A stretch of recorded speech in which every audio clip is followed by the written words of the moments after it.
سورۃ اعراف کی آیت نمبر 3 میں اللہ تعالیٰ فرماتے ہیں اتبعوا ما انزل الیکم من ربکم ولا تتبعوا من دونہ اولیاء قلیلا ما تذکرون۔ پیروی صرف اور صرف اس چیز کی تم نے کرنی ہے جس کی تمہارے رب کی طرف سے وحی کی جاتی ہے، اس کے علاوہ تم نے کسی اور اولیاء کی پیروی نہیں کرنی۔ اولیاء میں سے وہ نبی کیوں نہ ہو، ولی کیوں نہ ہو، پیر و مرشد فرشتے کیوں نہ ہو، کسی کی بات آپ نے نہیں ماننی، صرف آپ نے وہی بات ماننی ہے جو محمد رسول اللہ صلی اللہ علیہ وسلم کی طرف ہے۔ مطلب ہے کہ جس پر نبی کریم صلی اللہ علیہ وسلم کی مہر ہوگی، محمد رسول اللہ صلی اللہ علیہ وسلم سے وہ عمل ثابت ہوگا، وہی عمل قبول ہوگا۔ یہ جو کہا جاتا ہے جی حرج کیا ہے، یہ بہت خوبصورت عمل ہے، تو بھائیو کتنا بھی خوبصورت عمل ہو، جس کی اجازت رسول اللہ صلی اللہ علیہ وسلم سے نہیں ہے وہ بدعت کہلائے گا۔ اس کی میں ایک دو مثالیں عرض کرتا ہوں۔ مثلا یہ ہم نے فجر کی نماز ادا کی ہے، اسلام میں حدود ہیں، قیود ہیں، اسلام نام ہی حدود اللہ کا ہے، رسول اللہ کی اداؤں کا ہے، رسول اللہ صلی اللہ علیہ وسلم کے اٹھنے بیٹھنے چلنے پھرنے کا نام ہے۔ اسی لیے تو فرمایا گیا ہے لَقَدْ كَانَ لَكُمْ فِي رَسُولِ اللَّهِ أُسْوَةٌ حَسَنَةٌ، تمہارے لیے رسول اللہ صلی اللہ علیہ وسلم کی زندگی میں بہترین نمونہ ہے۔ آپ جتنا عمل کریں گے آپ اتنا ہی کریں گے، اس سے بڑھ کر نہیں کر سکتے۔ اسی لیے فرمایا یا ایھا الذین آمنوا لا تقدموا بین یدی اللہ ورسولہ، اے ایمان والو اللہ اور اس کے رسول کے احکامات میں سے آگے مت بڑھو، اس کے ارشادات سے آگے مت بڑھو، یعنی زیادتی نہ کرو۔ یہ نہیں کہ عمل بہت اچھا ہے تو آپ اس کو زیادہ کرنا شروع کر دیں۔ یہ فجر کی آپ نے 4 رکعت پڑھی ہے، 2 سنتیں ہیں، 2 فرض ہیں۔ اگر کوئی آدمی کہے کہ اتنی محنت کر کے سردی میں ہم آئے ہیں تو ہم 4 کی بجائے 6 رکعت پڑھ لیں، کیا یہ ٹھیک ہے؟ یہ اذان ہے، اذان کے آخری الفاظ ہیں لا الہ الا اللہ۔ تو کیا کوئی آدمی یہ کہہ سکتا ہے کہ محمد رسول اللہ کہنے میں کوئی حرج نہیں ہے؟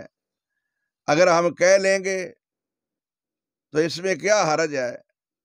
رسول اللہ کا نام ہی ہے نا، یہ کلمے کا ہی ایک حصہ ہے نا، یہ وہی کلمہ ہے نا جس کے بغیر انسان مومن مسلمان نہیں ہو سکتا۔ اسلام میں داخل ہونے کے لیے یہ پڑھنا شرط ہے، لا الہ الا اللہ محمد الرسول اللہ۔ لیکن اب اذان کے آخری کلمات لا الہ الا اللہ پہ ختم ہیں، آگے ہم محمد رسول اللہ کا جملہ نہیں بول سکتے، بولیں گے تو ہماری اذان غلط ہوگی۔ کوئی مذہب کوئی فرقہ یہ نہیں کہے گا کہ یہ صحیح ہے۔ اگر یہ کہا جائے کہ اس میں حرج کیا ہے، محمد رسول اللہ کا نام ہے نا صلی اللہ علیہ وسلم، کیا آپ محمد رسول اللہ کے نام کے منکر ہیں؟ کیا کلمے کے منکر ہیں؟ حرج کیا ہے؟ تو بھائی حرج یہی ہے کہ اسلام نے ایک اذان کی حد الفاظ مقرر فرما دی ہے، ہم اپنی طرف سے الفاظ بڑھا نہیں سکتے۔ ایسے ہی درود ہے، نہ اس کے الفاظ بڑھا سکتے ہیں، نہ اس کا وقت بڑھا سکتے ہیں، نہ اس کا انداز بڑھا سکتے ہیں۔ وہ اذان سے پہلے بھی ہم نہیں کہہ سکتے اور یہ الفاظ اذان کے بعد بھی نہیں کہہ سکتے۔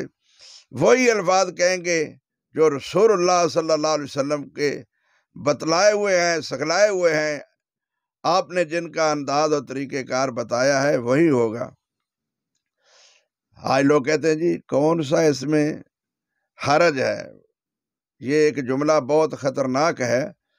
یہ اذان کے اندر شیعہ بھائی حی علی خیر العمل کا جملہ بولتے ہیں، امیر المومنین علی المرتضیٰ کو کہتے ہیں، تو کیا اہل سنت کہلانے والے دیوبندی بریلوی بھائی ان کے ان الفاظ پر اعتراض نہیں کرتے؟ یہ نہیں کہتے کہ یہ اذان صحیح نہیں ہے، ان کو یہ کہتے ہیں کہ یہ سنت سے ثابت نہیں ہے، رسول اللہ صلی اللہ علیہ وسلم سے ثابت نہیں ہے۔ تو بھائی جیسے ان کے الفاظ اذان کے اندر ثابت نہیں، ایسے ہی یہ آپ کے درود والے الفاظ بھی ثابت نہیں ہیں، نہ یہ درود ہے، نہ اسے درود کہنا چاہیے، یہ ان کے اپنے الفاظ ہیں۔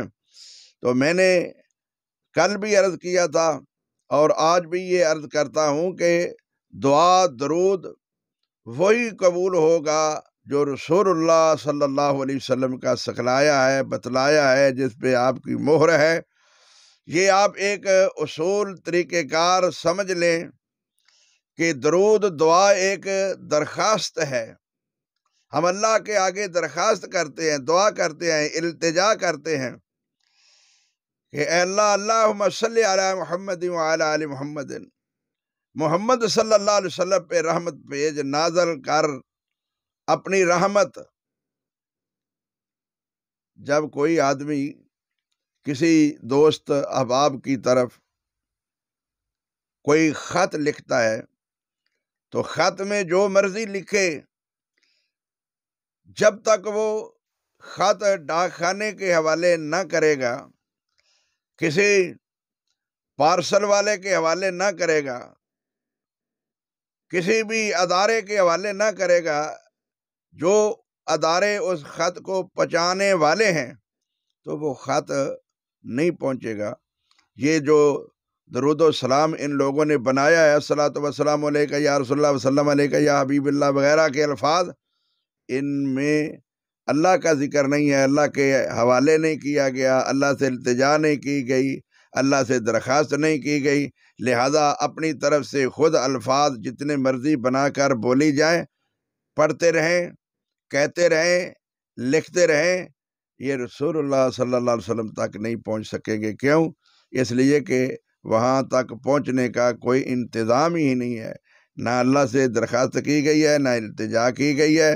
اس کے منقڑت اور غیر اسلامی اور بدعت ہونے کا یہ سب سے بڑا ثبوت اور دلیل ہے کہ اس میں اللہ کا نام نہیں ہے، اللہ تبارک و تعالیٰ سے التجا نہیں ہے، درخواست نہیں ہے۔ پہنچانا تو اللہ نے ہے، نبی کریم صلی اللہ علیہ وسلم کے درجات تو اللہ نے بلند کرنے ہیں، تو اللہ کا تو اس میں ذکر تک نہیں ہے۔ اس لیے میرے بھائیوں، آج جو یہ کہا جاتا ہے کہ حرج کیا، یہ بہت خطرناک جملہ ہے۔ علماء مساجد میں، مدارس میں، ممبر و محراب میں، کتب میں یہ بولتے ہیں، لکھتے ہیں، یہ بہت بڑا دین کے اندر نقصان ہے، یہ دین پر بد اعتمادی ہے، اسلام پر بد اعتمادی ہے کہ یہ مسئلہ اسلام میں نہیں ہے، چلیں ہم اس کو مکمل کر دیتے ہیں۔ بدعتی آدمی کی نبی کریم صلی اللہ علیہ وسلم نے فرمایا عزت کرنی ایسے ہی ہے جیسے اسلام کو گرا دینے والا ہے۔